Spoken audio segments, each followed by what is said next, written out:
So I started playing Overwatch when Overwatch 2 came out. So the Ah, first season I played competitive was last season, why? was season 2. Well, because I don't know, something about Overwatch kind of made me want to play competitive. I feel like it's a very competitive game. Mm-hmm. I think it's like the perfect game to play ranked, you know, Sure, sure. because like the different hero compositions and stuff. Mm, Um, I don't know, and it's just really fun for me as well. sure, And sure. I've noticed that, I mean, even just through like life as well, a lot of things like I get good at, but I never kind of go the extra mile to get like really, really good at it. Give me some So examples of this is this, kind of if you don't mind me what? asking. Give me some Yeah. examples of things that you've gotten good at but never quite mastered. I'm actually just curious. Yeah. So drawing is one when I was super young. Um, and then another one, I mean, the main one was basketball. So Oh, cool. majority of like when I was What super position? young,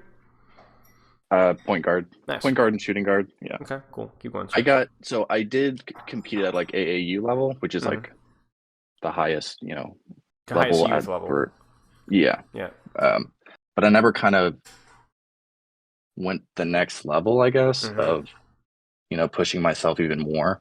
Mm-hmm. And I see that's kind of a trend because I kind of hit a wall, and then I'm like, oh well, I'll just and then I get frustrated. I'm like, okay, well maybe it's just not for me.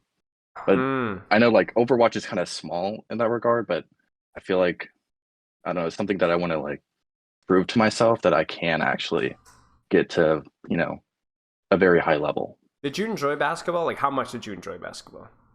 Oh, I loved it at first, but I got burnt out. Right. I was I was Well, practicing like actually 4 or 5 hours a day ooh. every day, and I was young too. It was How old are yeah. you? I mean, I got really good, but yeah, they just How old were now you I, when I this can't happened? stand basketball anymore. Um, so I started when I was ooh, 5th grade, and then I stopped playing in high school. Mm. I think it was my junior year in high school. I stopped Interesting. And because this I, I was I just couldn't take it anymore. okay. Okay. Yeah.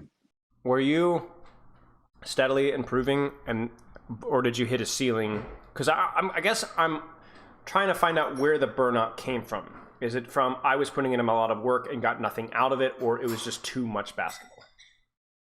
Um, I think towards the end, both are true. So when I first started, I was making a lot of progress. Like a lot of the coaches and a lot of the trainers um, that I was seeing, they're like, okay, you're making like a lot of progress. Like this isn't, I mean, I don't want to be like an Just, ego just thing, but they do said it. Be like, honest. Yeah. okay, they said like this is you're progressing faster than, any of my previous, Mm-hmm. clients that I've seen. Mm-hmm. Mm-hmm. Because I was like, because when I want to do something or like get better at it, I kind of almost become obsessive in a way. Right. And like all my energy is put into that, just getting as best as I can, Mm-hmm. like focusing on the details and trying to perfect it. You But ever seen then those that YouTube can only go videos? so far. Have you seen those YouTube videos of like those child prodigies, like 8 years old, playing football or basketball or baseball or whatever? And I remember growing up watching those, and you never hear from them again. Yeah, You notice that? yeah, You notice yeah, that? You were one of those, maybe. You know? yeah, And I think it's interesting because we just tend to associate prodigy mindset, like the earlier that you get better at something, the sooner you're able to master it, and the better you're going to be. But as you saw it, it's not that simple, is it? hmm So you talked about how you had a simultaneous burnout on your enjoyment of it, but also felt like you hit a little bit of a wall with improvement with basketball. yeah, Okay, definitely. okay, And okay. I think, I mean, it's more complicated, but I mean, Sure. some of it's part of like the coaches I was Mm-hmm. seeing, especially one coach that kind of made me lose confidence in myself. But Yeah. at So the end much of of the day, it it's was just I mental. think more burnout. So Yeah. much of it's mental, and then the burnout, like you said. So here's the thing: would you consider yourself a competitive person? Oh yeah. Yeah. Gotcha. Gotcha. What's the potential problem with being an overly competitive person? You just put, I guess, too much time into it. or it's just unbalanced or just unhealthy, I guess. Right. I wouldn't even say so much the time, although that's definitely a correlated factor, but also how that time is associated in your brain. When you're going to basketball, probably for the last couple of years, it wasn't fun. It was work, right? It was time to work. And so the problem is that ultimately basketball is just a game. You're not fighting for your survival. It's not a necessity. So when it becomes work, you stop and you go, wait, why am I doing this?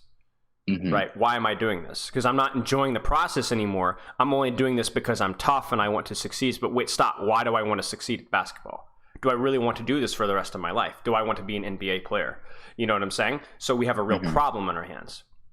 So for you, I would keep in mind burnout is when the discrepancy between our expectations and the work that we're putting in expands. Okay. So we put greater expectations on the work that we want to put in. But I would go as far to say that also burnout can come from losing what initially got us started with the game or with the sport or with the hobby to begin with. We forget ourselves. And it becomes more about the process of getting good and winning and being the best, and not so much about, I just like playing basketball. Right. And that's the danger. Just losing perspective. Right. If you don't love basketball, you're not going to be able to get pro at basketball. It's just that true. It's just, I would bet my left arm that there isn't a single player in the NBA that doesn't enjoy basketball. Now, they're probably tired and worn out from the pro season, the pro league. But if you took them away from basketball, they would miss it. They would miss the sport, right? You can't be the best at something without actually enjoying it. And so the problem with you is you get a little bit of basketball poisoning, right? Where you overdo it, you take the fun out of it. It becomes it's not even about the process or the enjoyment of the sport. It becomes, I have to improve. You create an idol out of that. And then that not only does it accelerate the process of burnout, it actually is the source of the burnout itself. Do you kind of see what I'm saying? You might still love basketball. You might still have loved basketball, but you ruined it for yourself. Yeah. So how do we fix this with Overwatch? We can't sit there and cry over spilt milk now, but why do you love Overwatch? What do you enjoy about Overwatch? Be specific. Is it the Moira orb tickety? Is it the eliminations or what is it? So like the only reason why I play a lot of Moira is because when I first started, there were a lot of heroes locked out. And Moira was like, I think one of 3 supports that were available. I'm like, well, I thought this was like an FPS game or whatever, because I came from Call of Duty. That was like my main game. I'm like, oh, like she has orb. That's kind of cool. She's like a sage or something, like a wizard. I don't know. Yeah. I thought that was kind of cool. So then I used her. I'm like, oh, I like her movement. I like how you can like heal people and also do damage, you know, interchangeably. So, and then I just kind of stuck with her. And yeah. Fair enough. She's a lot of fun. But Overwatch in general, I don't know. I like the hero dynamics, I guess. Yep. And it also looks cool. Yeah, it does. Like, I like the vivid colors. Yeah. Especially like coming from Call of Duty, you know, it's kind of bland. Yeah. So. Yeah. Okay. Makes sense. Let's lean into that. Like everything is about enjoyment, you know, because as soon as the cart comes in front of the horse, you're on a ticking time bomb before this becomes a chore and you don't enjoy it anymore. Right? Now, we can find ways to be productive with our enjoyment. For example, when I'm on solo queue grind, right? I enjoy playing ranked. I enjoy improving. I enjoy working hard and focusing. But as soon as that becomes a lot more work than it is fun, then I need to take a very careful look at what I'm doing. So let's be very cautious with how productive we are here, because if we're so productive and so work-oriented and min-max and technological and specific, we're just it's going to be another basketball. Right. And that is, to me, it is actually has nothing to do with you're not tough enough. I think you're poisoning yourself with everything. And we need to break the cycle with even just, like you said, a little thing like Overwatch, you know? Right. It's a good life skill to learn. Don't ruin things for yourself. Okay. Yeah.